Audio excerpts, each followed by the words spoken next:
Hey everyone, Looking Eastward Piper back today with another video. Today we're going to just kind of sit and do another discussion video. The video today is actually the catalyst for this video is the name of the blend that I'm going to be smoking. So this blend is called Tradition. And this is, you can only get this at a tobacconist in northern New Jersey. It's just called simply the Tobacco Shop. It's in northern New Jersey, not too far off from the New York border, maybe about 25, 30 minutes. I'm originally from that area. I lived about 20, 25 minutes south of this.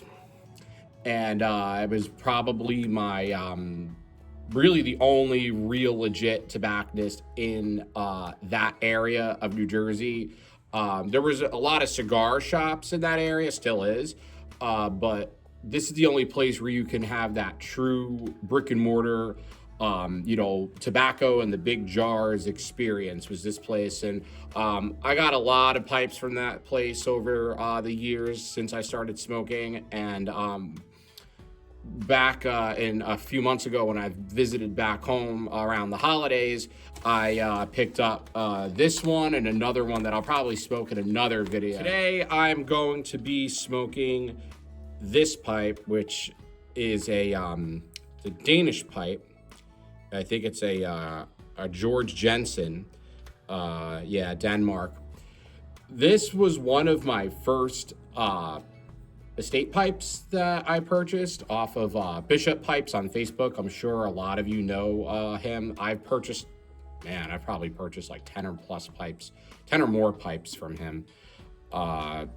Really good guy. I think he's out of like the Long Island, New York area, but he ships, I think, at least within the lower 48, if not maybe even internationally. I'm not 100% sure. He has a page on Facebook. He does a Monday Night Pipes. I believe I got this pipe off of one of his Monday Night Pipes. And it's a nice like billiard kind of shape, but has more of that chimney going on. It's not just like a straight classic billiard where it's a little bit bigger. So it's a little bit skinnier and taller. And this pipe I have a lot of memories with. I've been smoking this pipe probably over 5 years. And this was one of the first pipes that I really was able to get a good smoke out of, probably about like 7 or 8 months into my pipe smoking journey. So we're gonna get packing and we're gonna talk about the topic at hand, which is the word tradition. So I feel this tobacco, I'm sure not a huge amount of people in the piping community have smoked it in comparison, to just some people in the local northern New Jersey area. But I think that we have to kind of think of this hobby, not only in terms of what's going on now, but how it was in the past and how it's been transmitted, to us today. We live at a time, interestingly, where, 50, 60 years ago, tobacco usage was part of the course. It was something that was totally acceptable. You were able to smoke pretty much anywhere. And it was during that time in the mid 20th century that, pipe smoking was pretty popular. You would see it all over. And of course, now we know in more recent times with, smoking bans and things like that, the popularity of pipe smoking has diminished, and, just kind of the tobacco laws and all the unfortunate things that have happened since like the mid to late 90s, early 2000s. And it hasn't gotten any easier with specific tobacco laws and things, and kind of grouping pipe tobacco in with different categories that it really shouldn't be grouped into when lawmakers are making these laws. I've even heard here in Tennessee that there was a proposed bill that would ban the online sale of tobacco to the state. I would be very shocked if that happened, but you never know, especially that this state produces tobacco. If you see in that window right behind me, that's not my property. It's on the end. It's at the edge of my property line there. That is a tobacco barn. There are, I believe, 3 or 4 of those back there, and my neighbor leases them for tobacco farmers to dry their tobacco. That's all over this part of Tennessee here, so I'd be really, really surprised if a bill like that passed in a state that produces so much burley tobacco, in particular for cigarettes and all kind of things. Tradition is something that we can kind of view from, coming from antiquity, but it's also the passing down of something from one generation to the next. So tradition could be passed down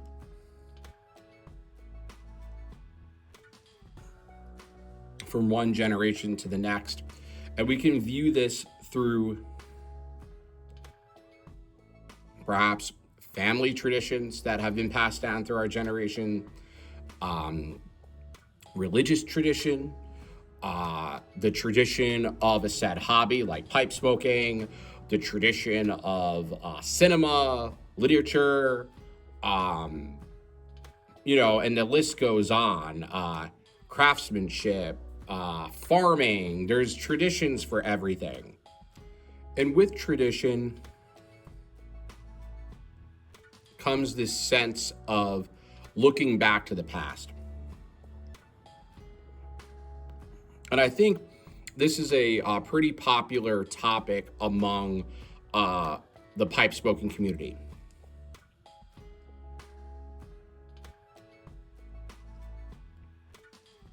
Piping is something that goes back a long ways. In its more contemporary form like this, it's been probably, 200-300 years at the minimum.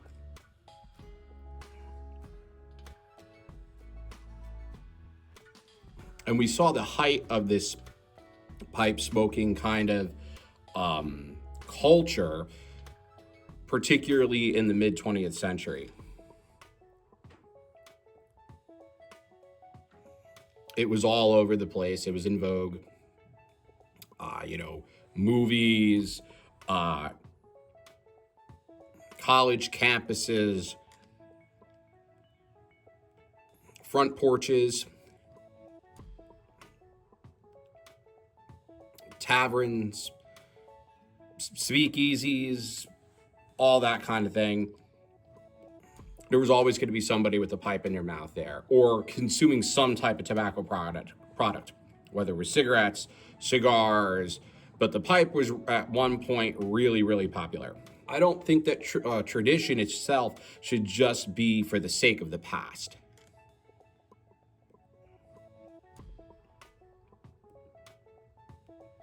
I think tradition is also about the future as well. We can't just always look at the past without trying to, carve out a better future. And what does that look like for pipe smoking in particular?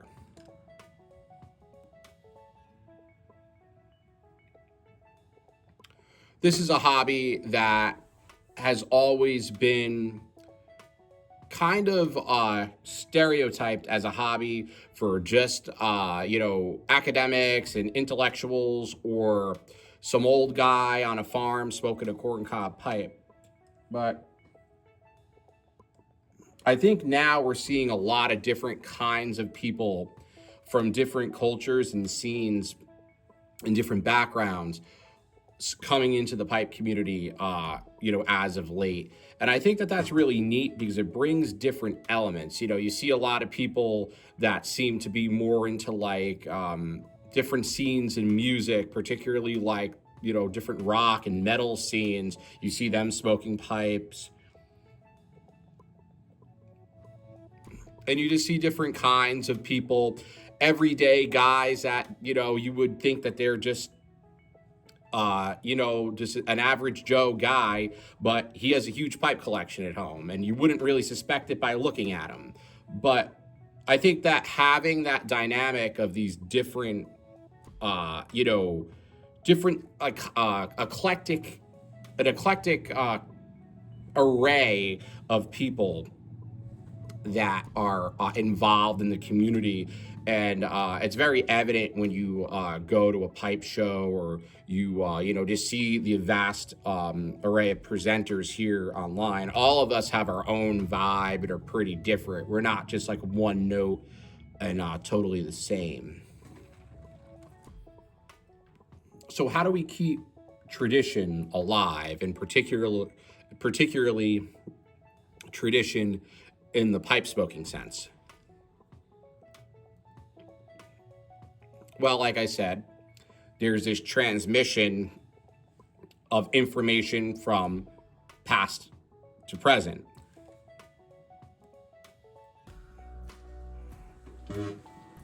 But there's also the transmission of information from the present to the future. And how do we do that? And what does that look like now?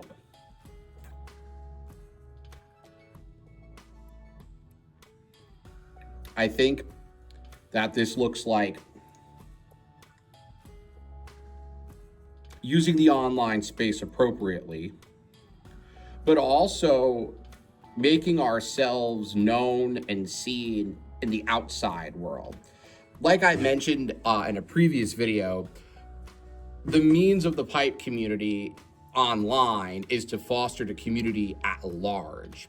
And I think that we have to not be embarrassed to, take a walk around the neighborhood and smoke our pipes, go to the cigar shop and, purchase a couple cigars, but then take out that pipe and light it.